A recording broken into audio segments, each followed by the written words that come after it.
Hello everyone, welcome to lesson 7-4. Solve and write multiplication equations. This lesson is found on page 551. Okay, let's start by getting familiar with some vocabulary. The equation 3x equals 9 is a multiplication equation. In 3x, 3 is the coefficient of x because it is the number by which x is multiplied. Fill in the table. The first one is done for you. We're going to get familiar with the prefix co. Whenever we put co in front of a word, what does it mean? For example, the root word pilot. When you have a co-pilot is the second pilot that flies the primary pilot of the plane. That flies with the primary pilot of the plane. So it's the second pilot, okay? But it's the secondary one, the one that helps. The co-author, the co-author is the other author who writes something with someone else. Prefix co. Operate means to do. Cooperate. Cooperate is to work together. Next we have coefficient. Okay? A coefficient means efficient comes from the word to do something efficiently or to do it promptly on time, to be productive in a way. And coefficient means to work together. In mathematical language, it's when the numerical factor, so the number contains a variable, contains a letter. The number with the variable is the coefficient. So over here, this 3 is the coefficient. Okay, it's the number with the variable, as you can see there. Ringtones. Matthew is downloading ringtones.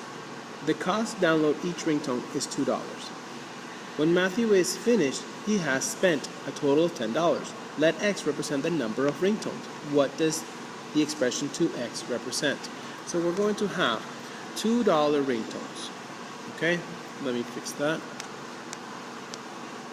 Okay, $2 ringtones. And he ends up spending $10. So we have to multiply this times the number of ringtones that he purchased, because it's $2 for each one. We don't know how many he purchased, so we're going to go ahead and just let that be represented by the x. Here we have our coefficient, our variable, and our product, which is when we multiply these two factors together, we get this product, or we can call it our product. So what is it? 2 times what is 10? You can solve this by simply dividing out the 2 and dividing the other side by 2, because it's an equation, remember. So you want this 2 gone to isolate the x, and whatever you do to one side of the equation, you must do to the other side. So our 2 is gone, which leaves us with x, and 10 divided by 2 is 5. And that's true. That's true. If I replace the x with 5 right here, right, and I have it multiplied, 2 times 5 is 10. So a key concept is this. A multiplication equation is an equation like 2x equals 10, because the variable x is multiplied by 2. Multiplication and division are inverse operations. So to solve multiplication equation, use division, as we just did. You can see that that's exactly what we did. We have 2x equals 10. We divided out the 2, so it cancels out because 2 divided by 2 is 1, so we're left with just 1x, which is x. And we divide the 10 divided by 2, which is 5. So x is 5. And you can check, replace the x with the 5, and 2 times 5 is 10. Let's do this one together. We have 3x equals 6. Let's divide out the 3. Okay, so the 3 is gone. And whatever you do to one side of the equation, you must do to the other side of the equation, so you divide the other side divided by 3. Divide each side by the coefficient so that we can isolate the x. Remember, we want to leave the x all by itself. So we're going to divide it out by 3. And 6 divided by 3 is 2. Let's check it. Is 3, well, it's here, it's 3x, right? Is 3 times 2 6? Yes. 6 is 6. Replace the x with 3, and this sentence is true. It is true, it's correct.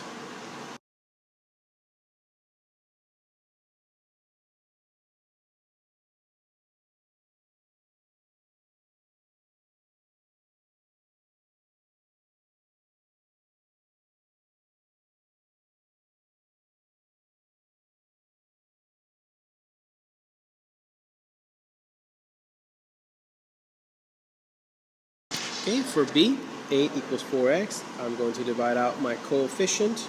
Okay, so the 4 is gone, and all I'm left with is x. And do the same thing to the other side of the equation, and 8 divided by 4 is 2. And 2x equals 14. Divide out the coefficient, so it's gone. Now I have x. Divide this also by 2, and 14 divided by 2 is 7. Here's a reminder. To whatever you do to one side, you must do it to the other. Okay, division property of equality. If you divide each side of an equation by the same non-zero number, the two sides remain equal. For example, if you have 18 is 18 and you divide it by 6, you have to divide the other side by 6 so that 3 is 3 and it remains equal. Okay, the same thing applies to algebra. If you divide this side by 3 so that you can isolate the x, you must divide the 12 by 3 so that it can remain equal. So x is 4. 3 times 4 is 12. It's true. When you solve an equation by dividing both sides by the equation by the same number, you are using the division property of equality. We have already done the addition property of equality and subtraction property of equality. Now here's the division. Example 3. Vicente and some friends share the cost of a package of blank CDs. The package cost $24. So this is your total. This is what it cost, the whole thing. And each person contributes $6. How many people share the cost of the CD? So this is what it is in words. Here's what it is as a variable. We're going to let the number of people be represented by X. The total cost was $24. And we know that each person right here paid $6. How many of these $6 do I have in the entire thing? So how do we figure that out? Well, take a look here. We know that each person paid $6.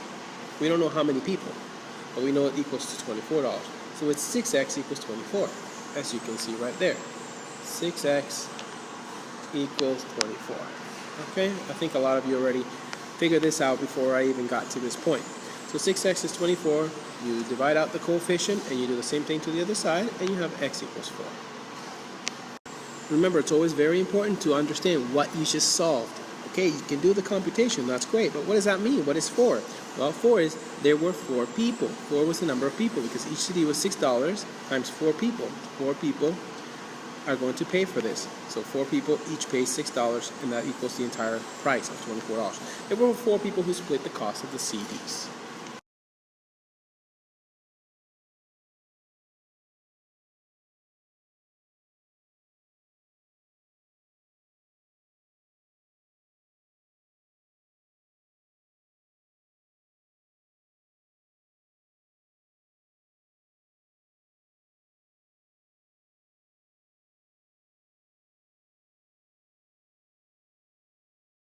We know they did this in 58 days, right? So 58 days. And assuming that they travel the same distance each day, okay, we have to figure out how much they did each day. So for 58 days, they did how many miles per day? 58 times the number of miles equals your total number of miles. So we have to let x represent that. Okay, so we work out the 58 coefficient, and on this side we do the coefficient as well.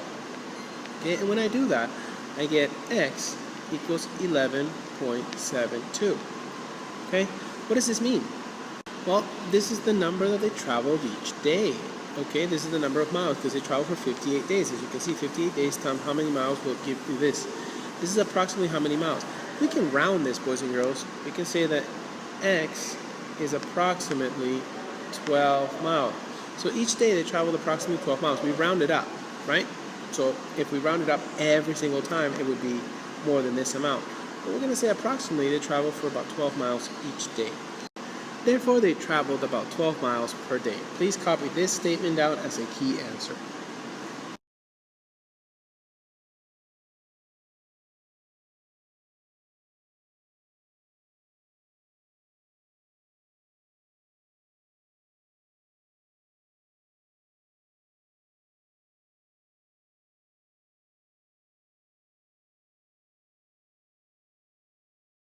So we have 2.25n equals 675. Alright, I'm going to go ahead and divide out my coefficient from both sides. Okay, there we have it. This is canceled out, so it's n equals 3. Okay, let's go to the next one. we have to divide out the coefficient, 1.7 and 1.7 will cancel out. I'm left with b, and b equals 5. Okay, next one. I'm going to divide out my 6.5 and 6.5, right, 6.15, sorry, 6.15. This gets canceled out. Y equals 9. Okay, go ahead and use a calculator if you need to, anytime we have decimals. If you don't have a calculator, remember the way to do it is as following. You take your number that you're going to divide, right, and you take the number you're going to use to divide, okay, 6.15, and you have to turn this number into a whole number. Okay, so we're going to go ahead and go 1, 2, okay, and now it becomes 650. But if you do this to your whole number, you also have to do it here. So I jumped 2 number places, so you have to do it here as well. So now your new dividend becomes 5,535. Okay, and now your new decimal is right there. Okay, please leave the guided practice for class so we can do it together. But complete the entire independent practice. Okay, all the independent practice, write down, okay, including number 13. Problems involving constant speed can be solved by the formula distance equals rate times time. Okay, distance is rate, how fast you're moving, times how long you're moving at that speed. That'll give you how far you go. Makes sense. Fernando's family traveled 272 miles. That's our distance. On a road trip last week, they drove for 4 hours. That's our time.